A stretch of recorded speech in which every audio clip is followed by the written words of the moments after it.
Welcome guys. तो इस video lecture में हम डिस्कस करेंगे kidney as an osmoregulatory organs कि किस तरह से किडनी बॉडी में आस्मो रेगुलेशन की प्रोसेस को परफॉर्म करती है। लेकिन इसको डिस्कस करने से पहले हम स्टार्ट लेते हैं कि बेसिकली आस्मो रेगुलेशन कैसे कहते हैं। तो बेसिकली हम स्टार्ट से लेते हैं कि हीमोस्टेसिस हमारे पास क्या है। हीमोस्टेसिस बेसिकली हमारे पास इंटरनल बॉडी के इंटरनल इन्वायरमेंट के मेंटेनेंस को हम बेसिकली होमोस्टेसिस कहते हैं। तो होमोस्टेसिस के फर्दर हमारे पास तीन आस्पेक्ट है। इन तीन आस्पेक्ट के थ्रू बॉडी में इंटरनल इन्वायरमेंट को मेंटेन किया जाता है। इनमें फर्स्ट आस्पेक्ट है थर्मो रेगुलेशन। तो थर्मो रेगुलेशन में बेसिकली बॉडी के इंटरनल टेम्परेचर को मेंटेन किया जाता है। दूसरा आस्पेक्ट हमारे पास हीमोस्टेसिस के है एक्सक्रीशन। इसमें क्या होता है, बेसिकली इसमें नाइट्रोजीनियस वेस्ट को बॉडी से रिमूव किया जाता है ताकि इंटरनल इन्वायरमेंट को मेंटेन किया जाए। तीसरा इंपॉर्टेंट एस्पेक्ट होम्योस्टेसिस के है आस्मो रेगुलेशंस। तो आस्मो रेगुलेशन को आज हम डिस्कस करेंगे कि आस्मो रेगुलेशन किसे कहते हैं। So basically the first point about the osmoregulation that is it is one of the aspect of homeostasis। तो अब देखिए हमारे पास एक सेल है। Suppose this is a cell, या सपोज करिए आपके पास एक ऑर्गेनिज्म है। तो ये सेल या एक ऑर्गेनिज्म एक प्रॉपर फंक्शन परफॉर्म करने के लिए इनमें एक खास कंसंट्रेशन में सल्यूट होते हैं एंड सॉल्वेंट होते हैं। तो इनकी खास कंसंट्रेशन की वजह से ऑर्गेनिज्म क्या या एक सेल क्या करते हैं, एक स्पेसिफिक टास्क को परफॉर्म करते हैं या एक स्पेसिफिक फंक्शन को परफॉर्म करते हैं। तो इस प्रोसेस में बेसिकली आस्मो रेगुलेशन में एक ऑर्गेनिज्म या एक सेल क्या करती है, ये इंटरनल इन्वायरमेंट में सल्यूट एंड सॉल्वेंट की कंसंट्रेशन को मेंटेन करते हैं। तो इस प्रोसेस को बेसिकली हम कहते हैं osmoregulations।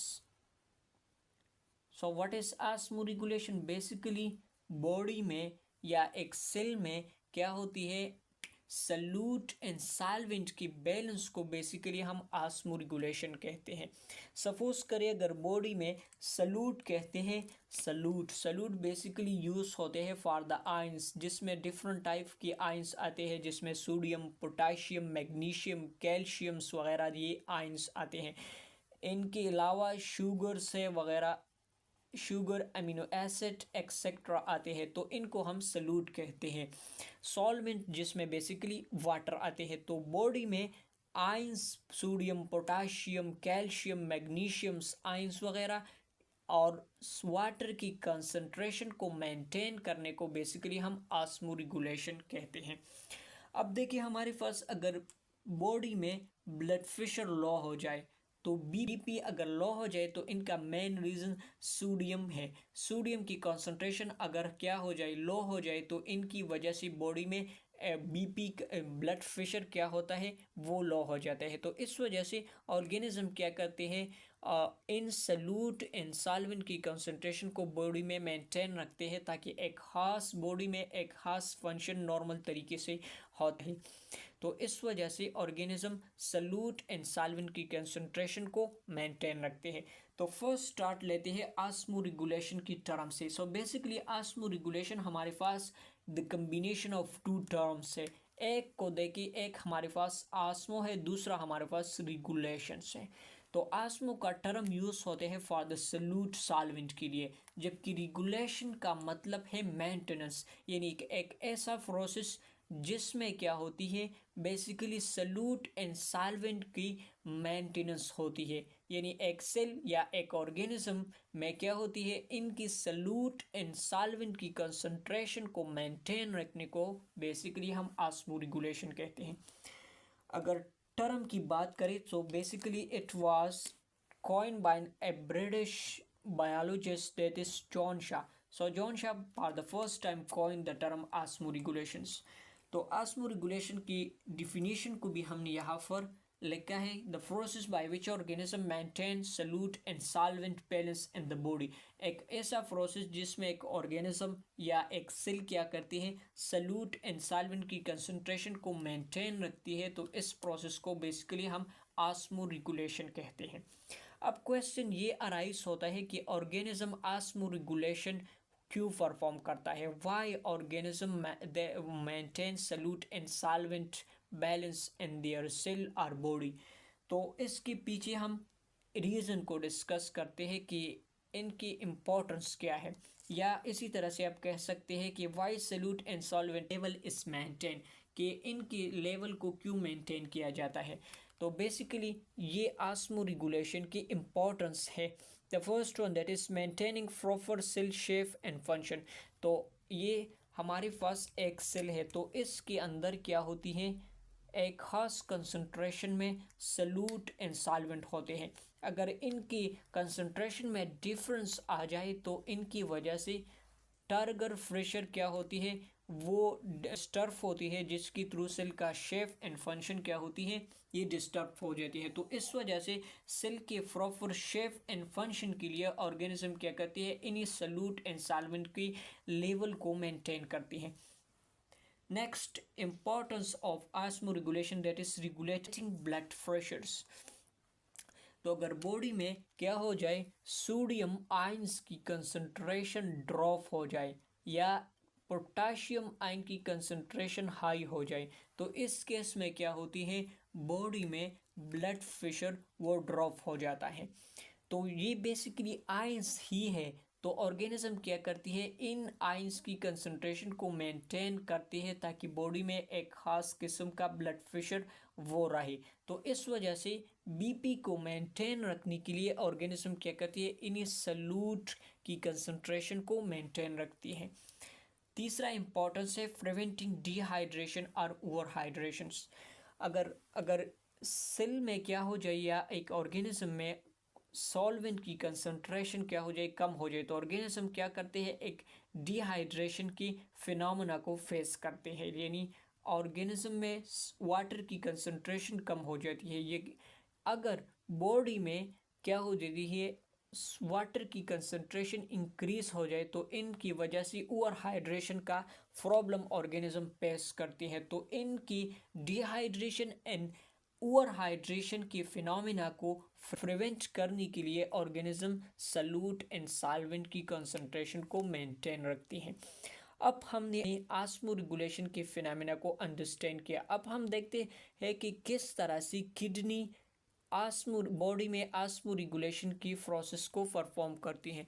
सो बेसिकली 3 हार्मोन क्या करते हैं, किडनी पर एक्शन करते हैं और किडनी बॉडी में सल्यूट एंड सॉल्वेंट की लेवल को मेंटेन करती है। इसमें एक हमारे पास हार्मोन है एंटी डायूरेटिक हार्मोन्स, दूसरा हमारे पास रॉस मैकेनिज्म है, और तीसरा हमारे पास एट्रियल नेचुरी यूरेटिक फैक्टर्स है। तो इन 3 हार्मोन की वजह से किडनी क्या करती है, बॉडी में ऑस्मो रेगुलेशन के फिनोमिना को शो करती है।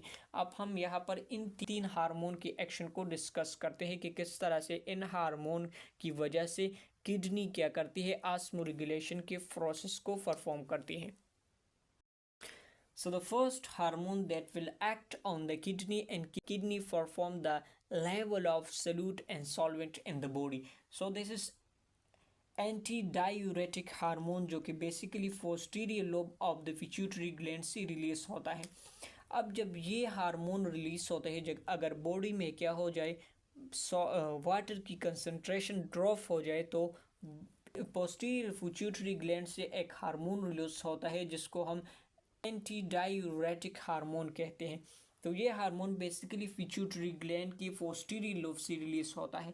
अब ये हार्मोन बेसिकली एक्ट करता है नेफ्रॉन पर। तो यहाँ पर हमने नेफ्रॉन का एक स्ट्रक्चर भी ड्रा किया है, जिसमें नेफ्रॉन के मुख्तलिफ पार्ट्स होते हैं। इनमें फर्स्ट पार्ट हमारे पास ग्लोमेरुलस है, ये basically a tuft of capillary है। इनके साथ एक अनदर पार्ट है नेफ्रॉन का, जिसको हम कहते हैं बोमैन कैप्सूल। यहाँ पर इस पार्ट ऑफ द नेफ्रॉन को हम प्रॉक्सिमल कन्वोल्यूटेड ट्यूब्यूल्स कहते हैं। ये पार्ट इसको हम इस पार्ट ऑफ द नेफ्रॉन को हम basically loop of Henle, so this is basically the descending loop of Henle है, and this is basically the ascending loop of Henle. अब यहाँ पर एक अनदर कन्वोल्यूटेड ट्यूब्यूल है, इसको हम कहते हैं डिस्टल कन्वोल्यूटेड ट्यूब्यूल, क्योंकि ये बोमेन कैप्सूल से फार अवे लोकेटेड है, तो इस वजह से इसको हम डिस्टल कन्वोल्यूटेड ट्यूब्यूल कहते हैं। फाइनली हमारे पास कलेक्टिंग डक्ट है। अब जब posterior lobe of the pituitary gland से क्या होते हैं, एडीएच हार्मोन रिलीज होता है, क्योंकि अगर बॉडी में वाटर की कंसंट्रेशन कम है तो इस केस में यहाँ पर एडीएच हार्मोन आता है और डिस्टल कन्वोल्यूटेड ट्यूब्यूल पर एक्शन करता है, जिसकी वजह से यहाँ से वाटर मॉलिक्यूल ऑब्जर्व होते हैं कैपिलरी में, ब्लड वेसल में इंटर हो जाते हैं और वाटर क्या होती है इन कन्वोल्यूटेड इन नेफ्रॉन से चला जाता है ब्लड वेसल में। तो इस तरह से क्या होती है, एक वाटर की कंसंट्रेशन को बेसिकली किडनी क्या करते हैं, परफॉर्म करते हैं। सो this is the first action through which क्या करते हैं, बॉडी में ऑस्मो रेगुलेशन के प्रोसेस को परफॉर्म करती है किडनी। दूसरा हमारे पास एक हार्मोन है, एक मैकेनिज्म है जिसकी थ्रू किडनी क्या करते हैं, बॉडी में ऑस्मो रेगुलेशन के फिनोमेना को परफॉर्म करती है। इसको हम कहते हैं रेनिन एंजियोटेंसिन अल्डोस्टेरोन सिस्टम्स है। सो बेसिकली ये इसको हम रॉस मैकेनिज्म कहते हैं। तो एफरेंट आर्टरी यानी ऐसे आर्टरी जो कि क्या होते हैं, नेफ्रॉन की तरफ ब्लड लेकर आते हैं, इसको हम एफरेंट आर्टरी कहते हैं। तो एफरेंट आर्टरी की वॉल्स में एक मॉडिफाइड स्मूथ मसल होते हैं जिसको हम जक्स्ट्रा ग्लोमेरुलर सेल कहते हैं। तो ये एक हार्मोन रिलीज करते हैं जिसको हम रेनिन कहते हैं। तो ये रेनिन जब रिलीज होता है, सो बेसिकली अगर बॉडी में सोडियम का लेवल ड्रॉप हो जाए या पोटेशियम का लेवल इंक्रीज हो जाए, तो इस केस में क्या होती है, इन एफरेंट आर्ट्रियोल की वाल में क्या होती है, एक मॉडिफाइड स्मूथ मसल होती है इनकी वाल में। तो यहाँ से क्या हो रिलीज होता है, रेनिन रिलीज होता है। यही रेनिन एंजियोटेंसिनोजिन जो कि इनएक्टिव फॉर्म है, इनको कन्वर्ट करती है एंजियोटेंसिन 1 में। अब एंजियोटेंसिन 1 ये लंग की तरफ जाती है, वहाँ पर एंजियोटेंसिन कन्वर्टिंग एंजाइम प्रेजेंट होते हैं, वो एंजियोटेंसिन को कन्वर्ट करते हैं एंजियोटेंसिन 2 में। और यही एंजियोटेंसिन 2 क्या करते हैं, एड्रिनल ग्लैंड पर एक्शन करते हैं और वहाँ से एल्डोस्टेरोन एक हार्मोन रिलीज करते हैं जिसको हम एल्डोस्टेरोन कहते हैं। अब यही एल्डोस्टेरोन फिर अगेन इन सोडियम आयन की ऑब्जर्वेशन करता है, जिसकी थ्रू सोडियम आयन की कंसंट्रेशन इंक्रीज हो जाती है। सो बेसिकली सोडियम आयन की कंसंट्रेशन इंक्रीज होना ये रिप्रेजेंट करता है कि बॉडी में अगेन ब्लड प्रेशर को मेंटेन किया जाता है। सो बेसिकली अगर बॉडी में ब्लड प्रेशर कम हो जाए या ड्रॉप हो जाए तो इनको मेंटेन करने के लिए हमारी बॉडी में एक खास किस्म का मैकेनिज्म स्टार्ट होता है, जिसकी थ्रू बॉडी का बीपी के थ्रू बॉडी में बीपी को मेंटेन किया जाता है। तो इसको हम रॉस मैकेनिज्म कहते हैं। सो इसमें बेसिकली सॉल्यूट की कंसंट्रेशन को मेंटेन किया जाता है through the action of kidney. यहाँ पर हमने सॉल्वेंट की कंसंट्रेशन को किडनी ने क्या किया है, मेंटेन किया है। थर्ड हमारे पास एट्रियल नेट्री यूरेटिक फैक्टर्स, ये हमारे पास एक पेप्टाइड हार्मोन है जो कि बेसिकली रिलीज होता है फ्रॉम द हार्ट्स। तो अगर बॉडी में बीपी राइज हो जाए तो यही बीपी यही हाई ब्लड प्रेशर डिटेक्ट करता है हार्ट। तो हार्ट से एक पेप्टाइड हार्मोन रिलीज होता है जिसको हम एट्रियल नेट्री यूरेटिक फैक्टर्स कहते हैं। तो ये आके क्या करते हैं, रॉस मैकेनिज्म की इनहिबिशन करते हैं and it will also inhibit the reabsorption of sodiums and water. तो इसी की थ्रू इन 3 हार्मोन की एक्शन की वजह से किडनी क्या करते हैं, बॉडी में ऑस्मो रेगुलेशन के प्रोसेस को परफॉर्म करती है। So this is overall about kidney as an osmoregulatory organs.